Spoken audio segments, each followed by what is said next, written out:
Father Christopher, thank you for joining us. It's a pleasure to have you on the Progeny podcast.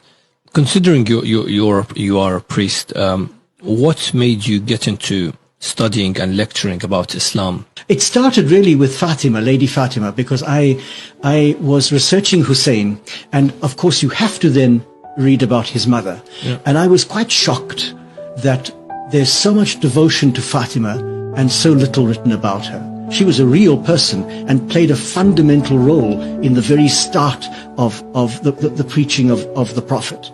And therefore you can't just, have holy books about her. You need to discover who she was. So I decided to do my doctoral thesis on her. And I produced what I hope still and think still was the first real biography of Lady Fatima. I mean, in a Western language, but based on the Arabic sources. And your second book is on? So the second book is really, in a sense, a bit of a joke, in that there was a group of us in Rome, professors. All of us have doctorates in Arabic Islamic studies. So we were sitting around a table at lunch, basically complaining that the Muslim scholars are not writing about the women of Karbala, for example, substantial work. And we each decided that we would take a female figure and produce a proper biography. So, of course, I took Zainab. I said, oh, well, I know her mother. I'm going to now do her. None of the others were serious. So none of the others actually did anything. The book is called Half of My Heart because there was a lament that Zainab sung, I think, on the day of Karbala myself. Some of the historians put it later, but I think it was on that very day when she saw the body of her brother and his companions unburied. And she refers to him as half of my heart, her brother Hussein. And I thought, well, half of my heart was the Fatima book, and now this is the second half, the Zainab book. Now, I don't have any heart left, I suppose, but I'm certainly going to tackle other issues. But Zainab is an extraordinary woman, and like Hussein, transcends all religious, political barriers. She is a universal ideal.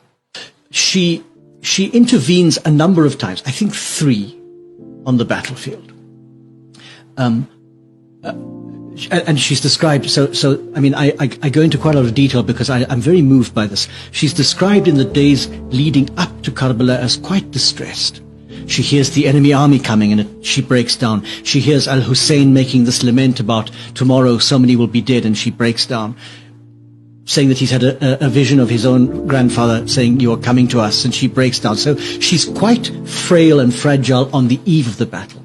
But on the day of the battle, there's a remarkable change, and even the Sunni authors record that she looked like the sun rising as she came out onto the battlefield. And 3 times she walks out of the women's tents right into the middle of the fighting, one to intervene when her nephew is killed. So Ali, the oldest of Hussein's sons, is killed.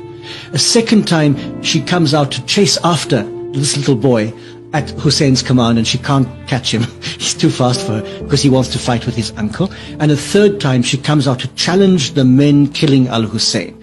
And it's this famous challenge where somebody as terrible as Umar bin Sa'd turns away and weeps because he's challenged by her and he knows that he's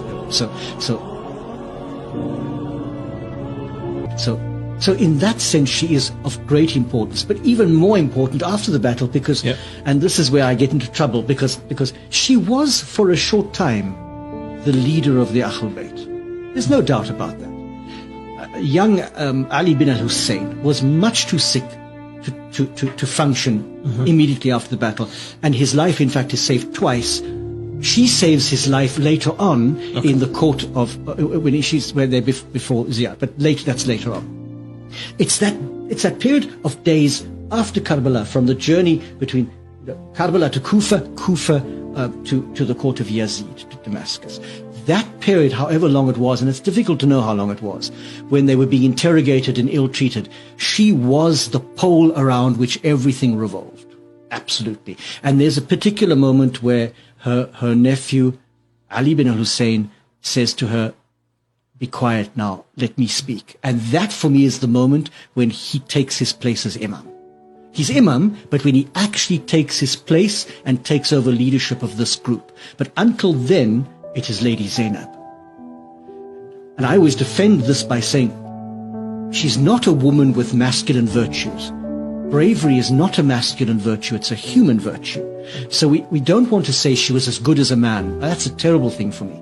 She was an extraordinarily powerful woman who betrayed all the great virtues, by betrayed I mean showed forth all the great virtues that are equally right in women as in men. Bravery, courage, the ability to speak with great articulation against injustice. And in a sense, she functioned as the leader of the House of Islam.